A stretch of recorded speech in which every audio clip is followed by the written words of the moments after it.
তাহলে বাংলাদেশের মানুষের কারো ভোট পচবে না। যদি 1% ভোট পায় আর 300 আসন থাকে তাহলে 3টি আসন পাবে। যদি 2% ভোট যে দল পাবে তাহলে 6টি আসন সংসদে যাবে। কি সুন্দর সিস্টেম না? আর কোন এলাকায় প্রার্থী কারো টাকার বাড়ি থাকবে না। দেশের মানুষ ভোট দিবে মার্কাকে, ভোট দেবে দলকে।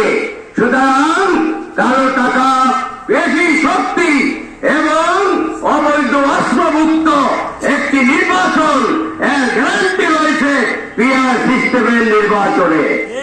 পীর সাহেব চরমনাই দাবি করেছে, আমরা জানি আজকে পিআর সিস্টেমের পক্ষে ঐক্যবদ্ধ। কারণ কি?